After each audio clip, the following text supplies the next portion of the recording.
It's now that we move on to the next segment. But before we move on to the next segment, there is one thing that I just want you all to go. In one of the experiences we actually experience in daily life, right? So imagine that there's this one day when you're really very hungry. And now you just go on an app and you order something and it's cold and you want that beverage to be hot and really tasty and you're looking forward for it to come. And suddenly by the time you realize that it has come, it's cold and it was also very late. Now, the click was very easy. It was very easy for you to go on an app and click an order. But what will make you come back to the same application would be only one thing, that when the things went wrong, did these people care? Did they follow up? Did they ask me how you are? And did they actually make some attempt to make me feel cared and heard? And that's exactly what we'll be discussing today. What we'll be discussing today is from clicks to care, how important it has become for all the startups to actually think on a larger perspective of not just focusing on clicks, but actually caring for people and for understanding that now it's not about speed, now it's not about people, it is about emotions and actually caring when things go wrong. And for this now, I'd like to call on stage our moderator for the session, Mr. Rajesh Mundra, founder and executive chairman of True Worth Wellness, to please join us here on stage. A big warm welcome, sir. Thank you so much for joining us here. I would now like to request our moderator to one by one please felicitate and welcome our speakers as well. I would like to invite on stage Mr. Akshay Ghulati, CEO, Cross Border Commerce, Shiprocket, to please join us here on stage. Welcome, sir. Thank you so much for joining us here.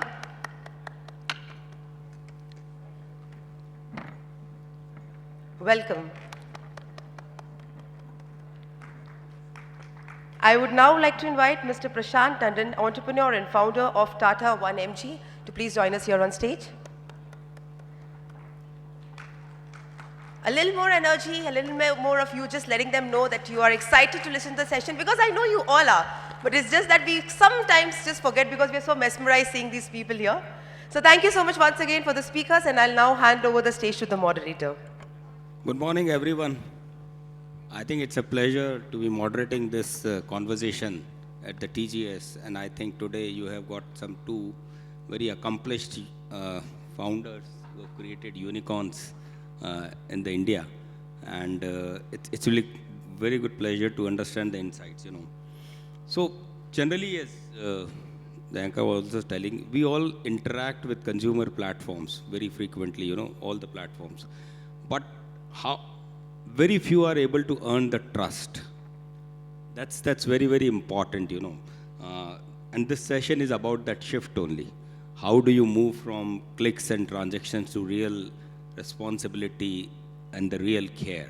That is what I think we'd like to hear from our accomplished founders. And before these people, they don't need any introduction, but still, Akshay is the co-founder and the CEO of Shiprocket, one of the largest SME delivery company, or the #1 SME logistics company, and which has moved from the helping domestically to the SMEs in India to the global commerce now, and serving a lot of small and medium enterprises, especially companies from the Rajasthan, which he is very passionate about and have good things to say about the companies coming from Jaipur.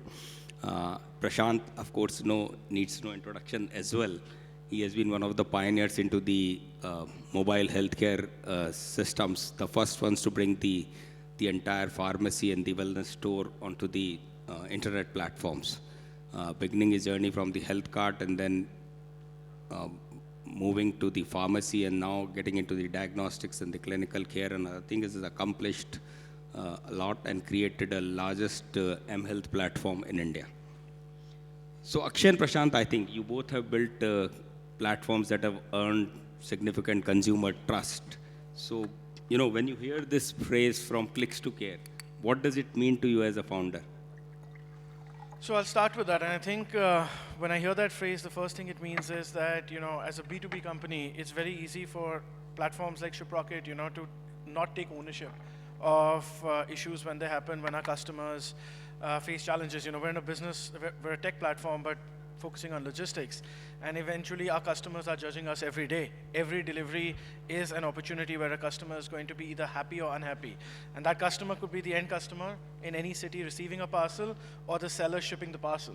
So as a platform, you are in between both these parties. And very early on, when we started Shiprocket, I came from Amazon UK. I had a very customer-first background in terms of it was a phenomenal upbringing in how you treat the customer as king. And when I came back to India, I said, I want to build a platform which also treats the seller as king. We want to be a seller-first platform eventually, and that's how we started, and we still are. And the view is, the one thing we said is, we will never say this is not our responsibility. We will never say the courier company screwed the delivery up. Because if the customer or the seller is paying me money, it's my name out there. Then I have the responsibility of making sure the delivery is made on time, in full, not damaged, not defective. It's very easy to say, no, we coordinated everything, we're just a tech platform, we're not a 3PL, someone screwed it up in the ecosystem. And because we took that decision very early on as a company, I think that really helped us, because today, when I speak to consumers, right, a large percentage of consumers don't realize we don't do the delivery. They think we're the actual people delivering the parcel to their house. It's because we take ownership. And I think this aspect of care, when you talk about, is about treating your customers with respect. I think there's been a fairly long period in which a lot of platforms just, like you paid the platform money and then they disappeared. You had to go to a chatbot, you had to go towards like 16 stages of IVR to try and get some help. And no one gets it right perfectly. There are always issues that happen. But I think the fact is that if you put your customers at the center of your business, I think that phrase that you mentioned manifests in what we call repeat. Repeat rates are king. They tell you what your customers think about you. And if, in our case, if customers stay with us and don't churn, we know that we've done a good job. See, being in the business of healthcare, and one of our mottos is bringing care to health. So in healthcare, trust of the consumer, trust of the patient, that is the currency. There's no healthcare business that can be built without earning that trust, and that trust requires focusing on the basics day in, day out, setting up the organization culture according to that, setting up systems and processes for that, because for us, clicks is the way for a consumer to kind of engage with us, but the care is the only way our business will make any sense, because our business is fundamentally built on consumers being served through their entire journey of life and journey of care. And it's pure business economics also, that if you don't focus on the right thing, your business model will just fail. And in our case, that business model is based on, it's so expensive to acquire a customer in the digital world. If you are not able to earn their trust, and if you are not able to deliver what they need, in healthcare what they need is a commitment from you that you care to give them the right thing at the right price at the right time. If you're not able to do that, you lose that customer to some other platform. And I think from every perspective, whether it is the requirement of the business, whether it is the requirement of the customer or our own orientation, this is a business of care, and good care makes a good business in healthcare. Yeah, but I think, it's when you scale it up, and especially into a healthcare business, and we both understand it very well. So, scaling a pharmacy and a diagnostic and teleconsultation business, healthcare, we already have a care in the word itself, but still, how have we been able to build the trust? What has been the key factor? Trust is not a marketing campaign. It is about doing the things right day in and day out, and across millions of transactions happening in pretty much every part of the country. Now, how does that happen? I think, first of all, the organizational DNA and commitment and culture is important. And a lot of that in the early stages of a startup just happens by osmosis. People see you operate, they see the core team, and they learn what is permissible and what is not. Early stage, extremely important that the right DNA is set in place. But very soon after that, because the question was about scale, you need the core foundation to be right, and from there you need processes, systems, technology that can actually make it happen at scale. And a lot of that, at least in our case, was learning from first principles and keep building to solve the problem. That you do make mistakes, you do have a lot of issues where the market tells you what it expects, but you need to learn fast, iterate fast, build for, don't repeat those mistakes again and again. And over a period of time, if you are focused on improving yourself day in and day out, compounding really happens as you grow big. At least what we saw was as we grew, the systems, processes, they got more and more sophisticated to do it. So now, how does it happen at scale? It really is about the cultural core stays intact. On top of that, you build a full layer of very well-defined, sophisticated SOPs, processes, systems, etc., etc. And I think both of them are equally important. So during your earlier journey, you had raised significant amount of capital. So as any time of, did the speed of the scale mattered more, or credibility? You gave more weightage to the credibility than to the speed of the scale. So I think this is an important question. 2-3 things I'll just mention here. For a startup in the early stage, the first and the most important thing is to not die and survive. So yes, you have to be very realistic about that you have to build your business in a way that it does survive. So you have to spend your resources very, very wisely. Now, along with it, you also have to be very judicious that you are not spending your money on only short-term things that will get you an investor and that kind of thing. And it's a very tricky balance. It's not easy because many times it is, as I said, how is the core currency in the long run is trust. Yes, trust requires you to invest in core things that the customer will not see today perhaps, which would be your supply chain, your quality systems. And we did not have a marketing team for the first 4 or 5 years of a consumer internet business. It was all the investment was going in medical affairs, content, quality, supply chains, technology. And however, we were lucky that we were able to find growth with that and investors who were willing to believe that that's the right way to build. So the reason I'm saying it is tricky is because I have seen enough companies in the ecosystem who might have the right long-term mindset, but you also have to survive for the short term. So it is a practical balancing of, yes, I need to grow, I need to strengthen my core as I grow, and that is the job of the entrepreneur. If you cannot balance that, then you will probably struggle. So that is extremely important. Know what will get you long-term success, know what will keep you going to achieve that long-term success, and optimize your path in the early stages for that, because you don't have the luxury of infinite resources at any point. That's pretty well said. Akshay, I think Shiprocket began initially by solving the problem for SMEs, and now you have started enabling the global commerce also. So shipping is it's a very logistics is a very operational loaded business.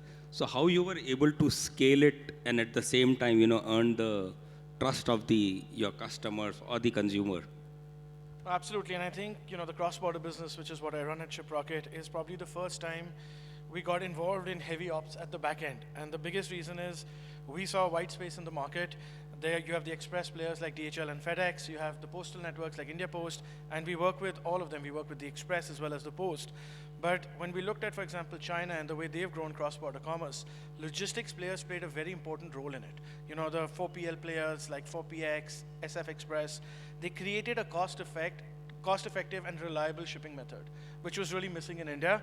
And so when we started, we partnered with the entire ecosystem, and we just realized there is a large segment of the customer base which cannot spend $20 on shipping to the US, but they want something better and faster than what the postal networks offer.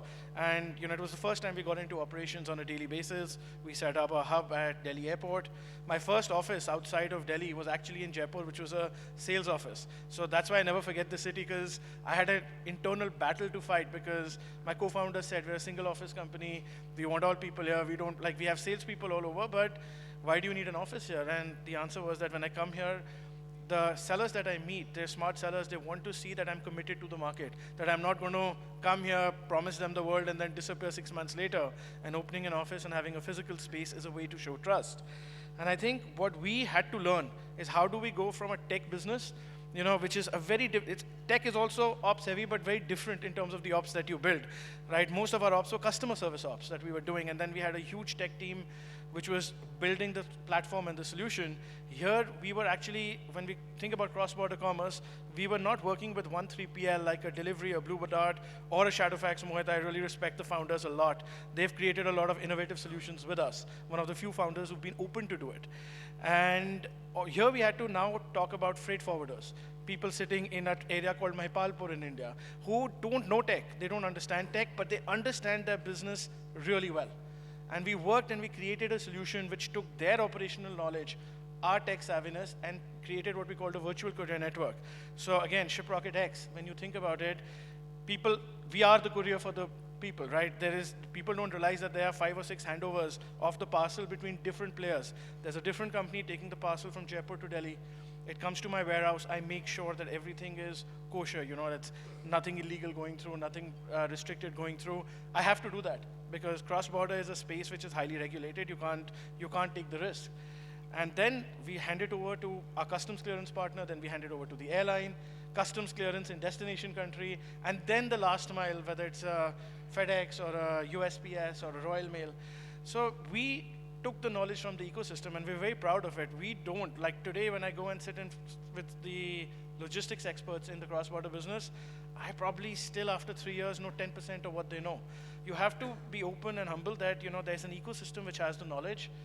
I have something they don't, which is the ability to understand the SMB consumer and the ability to be able to offer a platform and combine these two skill sets. And that's the only that's where the word care is also very important, because traditionally in cross-border logistics, you had great customer service or you had horrible customer service, which is you hand it over to a customer, to a freight forwarder or to a franchisee, like we call a lot of the courier drop-off points, and then it's a black box.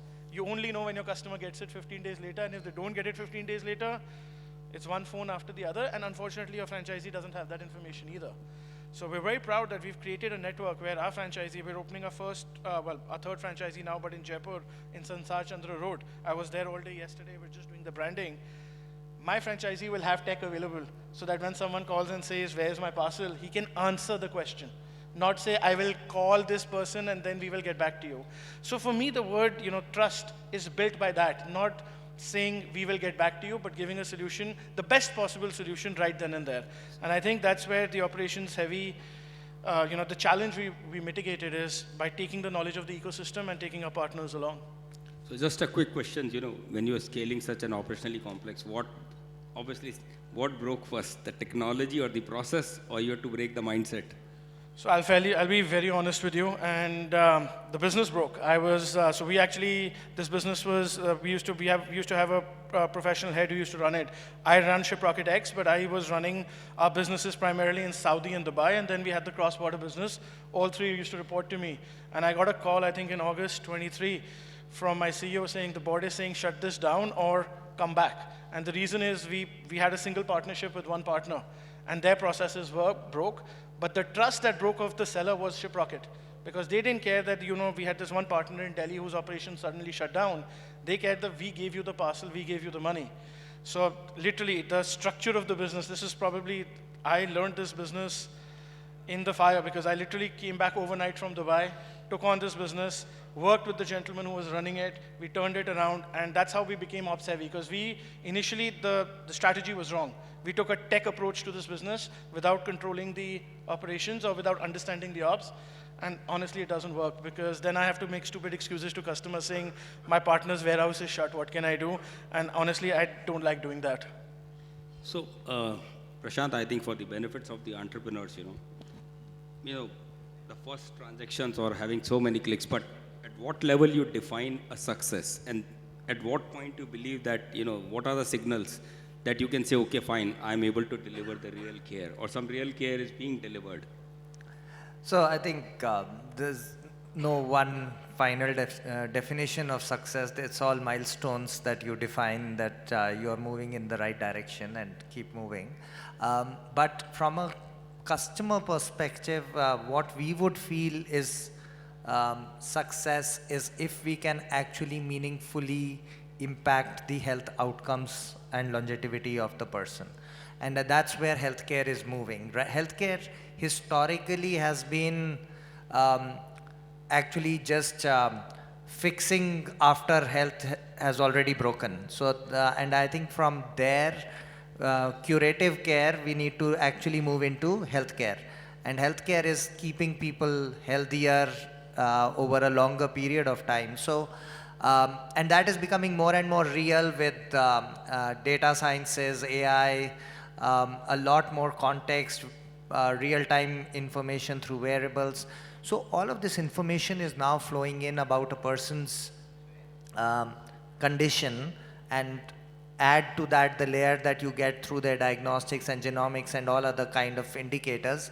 You are moving into a world where healthcare will be much more personalized, predictive, preventative, and if we can meaningfully make longer, healthier lifespans by bringing the right solution before the problem occurs, that is where right now I would say healthcare is looking exciting to me. When we started, it was just making it accessible was the problem to solve. If we could do that meaningfully, we would call it success. At that point, the next phase was that, okay, access is kind of getting resolved now.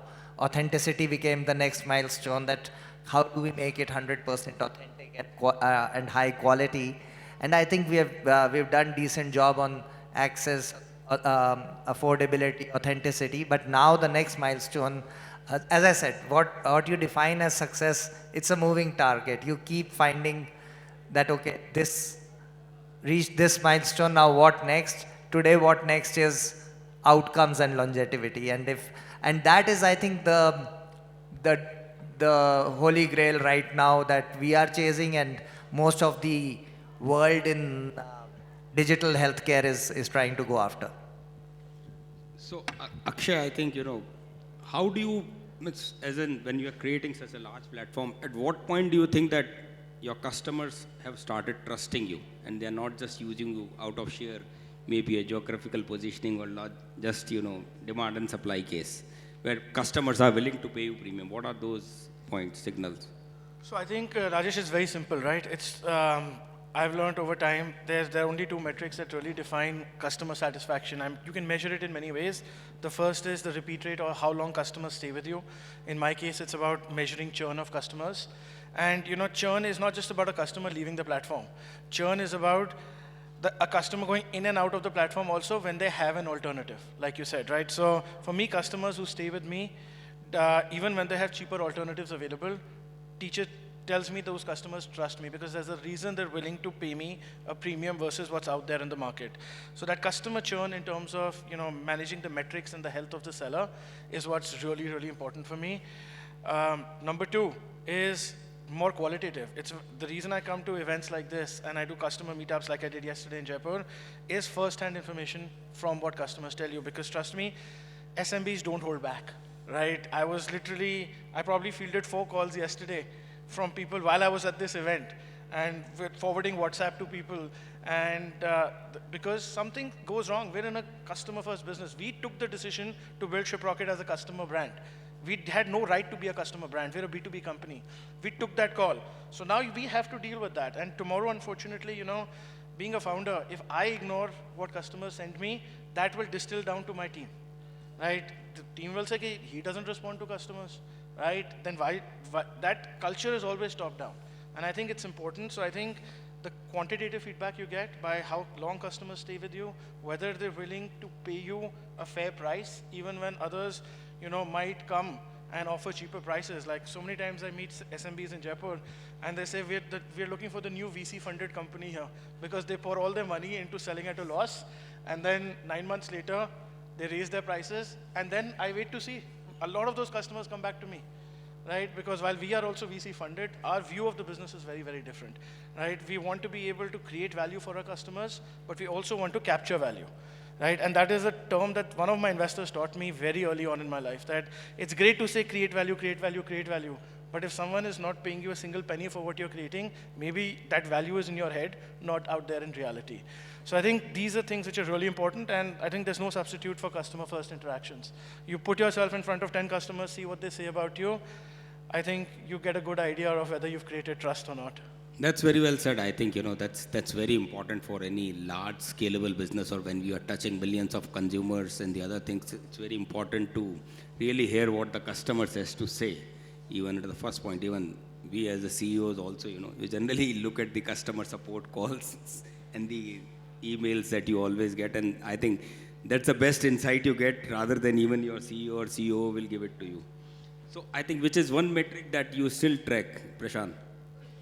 He has told about the churn, which is the important one. I think these are great metrics. I'll totally echo what Akshay said. The metrics we look at, of course, are NPS, CSAT, churn, and I think what Akshay just mentioned, in the B2B business, customers don't hold back. In the B2C business, they, on top of that, have the guile or benefit of anonymity at times, so they definitely don't hold back. And you're out there in the open, in the public, so Twitter, Facebook, email, all kinds of channels, customers will find way to vent their frustration, anger, and over a period of time, you start getting a very good feel of whether things are going well or not. And by the level of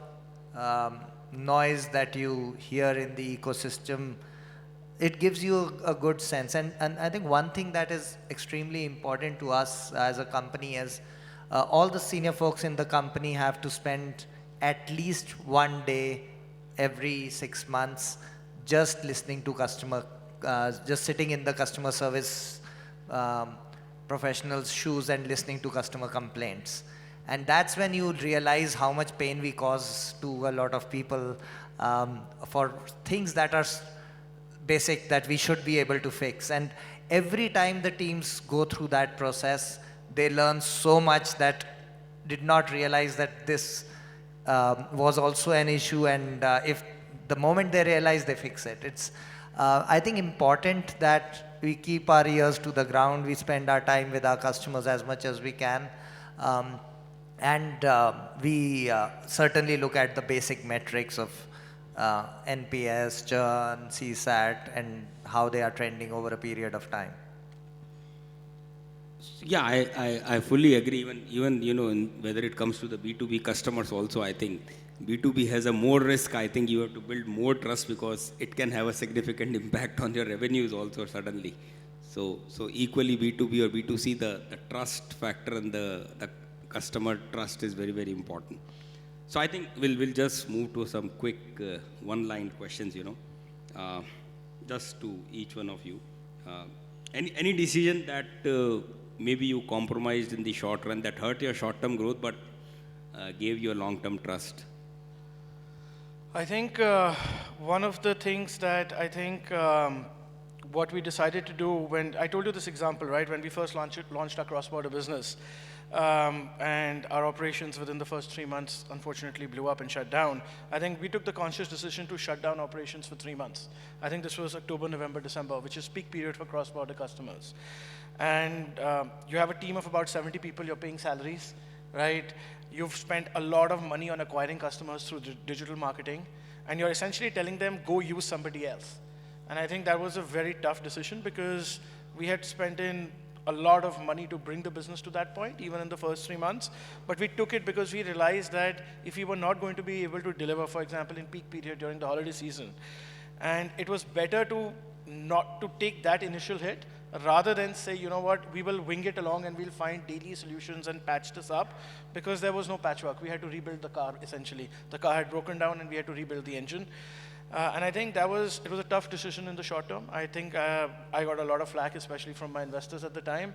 But in the long run, I think the reason we've been able to build the trust is because it also gave us a 3-month pause, a breather to actually build things right. Because unfortunately, if you're kind of tinkering with a running car, there's only that much you can change. We could actually rebuild the engine completely. That helped in the long term. Sorry, you said one line. I forgot it. You said one line. So that was the decision. For you, Prashant. Many times, I think a lot of businesses we have given up when we feel we are not ready to take it. But one key thing is, from the very beginning, I have kept the where we buy our medicines from something that is very, very tightly controlled. And why it is sounds like a short-term compromise, it didn't to me at all. But you see, in medicines, you can easily get 15-20% extra margin if you just go and buy from the open market and some of these well-established mandis of pharma like Bhagirath Place, etc. in Delhi. My business could turn profitable 5 years back if I would just allow my teams to go and buy from anywhere and give out anything. And depending on who you believe, anywhere between 5% to 30% of medicines in the country are in the not of standard quality zone. And we were very, very clear. We will only buy direct from pharma or authorized suppliers and distributors, which means margins are what they are because you're paying for authenticity and quality. And of course, from a consumer perspective, that is not something that as consumers, most of the people are even aware about. When you go to a pharmacy, you assume you are getting a genuine medicine. The fact is, nobody knows. And not even the pharmacist, because what happens in the middle of the supply chain, there's no barcode, there's no QR code, there's no way you take a strip and say that this is genuine. There's no way. You can't. So the only thing we could do was we control where we buy from. And for that, we would stick with whatever the price, it has to be from the genuine channels. As a result, we were probably at many points not competitive in customer discounts and growths and things like that, but that's okay. And as I said, you have to have some compromises, but some positions were red lines in that. So I think AI, we're talking a lot about AI. So just, I want to know whether AI is an hype or an helper, or is it warming up?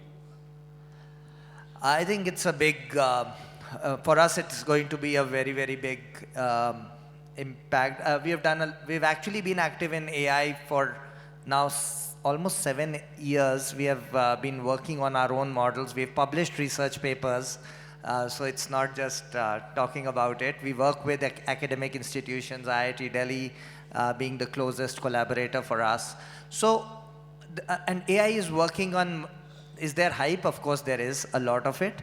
But I think most of these technologies go through the hype cycle, then they come down to everybody stops believing, and then they stabilize somewhere.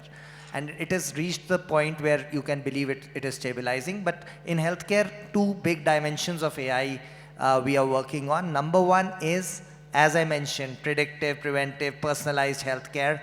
What are the models? Because so much data is coming, literally billions of data points coming every second to us.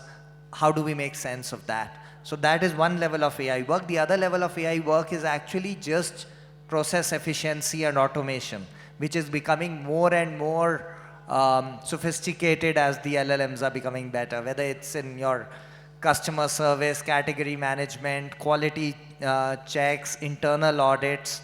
AI systems are just enabling a different level of process efficiency. So in our organization, both of those are very active.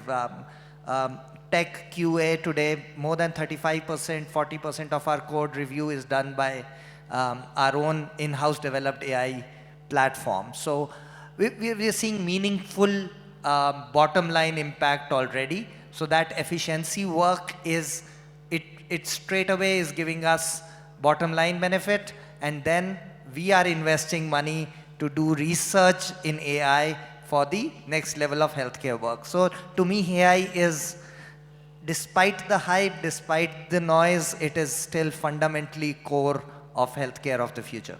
How do you see Akshay in a core conventional model? I think I've seen a lot of work happening at the AI at your Shiprocket also.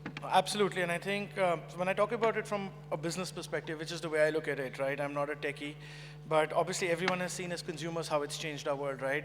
I have people in my family who talk more to ChatGPT than to anything else. And the 1 rupee plan is kind of got everybody downloading ChatGPT Pro now.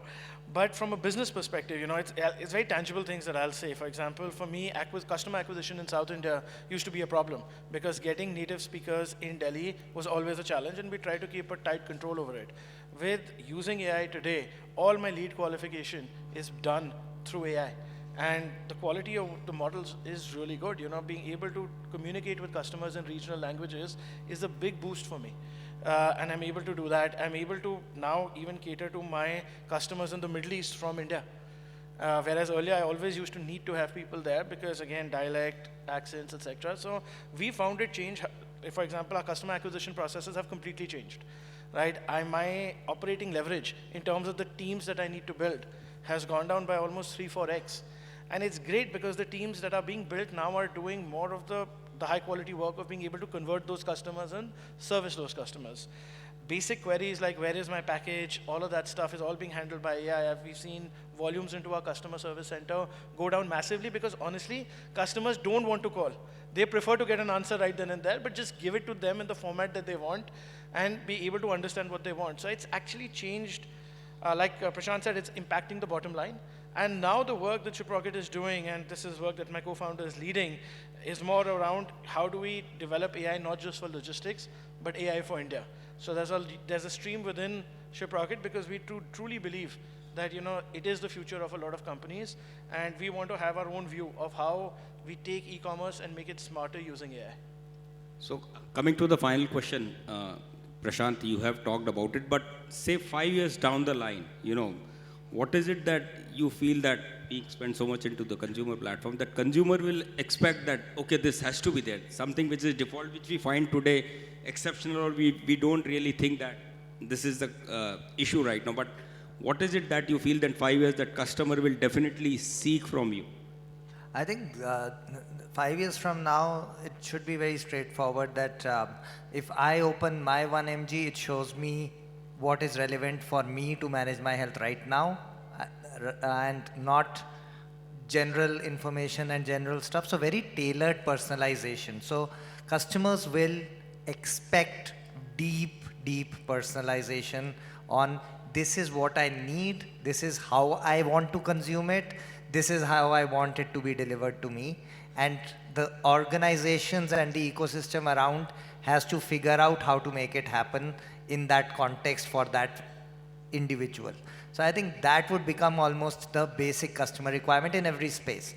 That some people like to talk, some people like to talk to the device, some people like to chat, some people like to browse.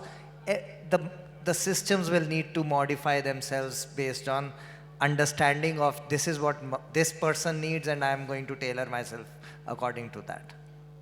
How about you, Akshay? So I think I completely echo what Prashant said on the personalization space. So I'll talk about e-commerce because essentially that's what we're enabling commerce. Today, e-commerce shopping is like a shopping mall, right? You have to see 20 crappy products to find the one product you like because the algos, while they claim personalization, are probably trying to optimize for margin or profit or whatever for the whichever platform you're on. But AI is going to cut out all of that because essentially when I go into my whichever app I have on my phone, I want to see what's relevant for me and I want to buy what's relevant for me. And I think that is completely going to change, right? You're going to get very sharp personalization. And the other thing, when we talk about e-commerce, I think that's going to happen, and it's a basic thing, but AI is going to make this possible, is seamless returns, right? Today, it's shocking, but you can't actually return stuff easily when you buy stuff on. Buying everything is one click, returning it is very, very hard. And I think that, when it comes to especially, for example, the cross-border commerce and a lot of the SMB community in Jaipur, the customers they cater to, it's very painful. I think AI is going to make that extremely easy and intelligent, and that'll increase conversion rates. So that's just bottom line impact that I think people will see. So I think, we come to the end of this conversation, and one thing is very clear, that building a consumer platform is not about just technology and scale, but it has to be backed by the lot of judgment, empathy, and accountability. With this, I think please join me in thanking Prashant and Akshay for a wonderful session.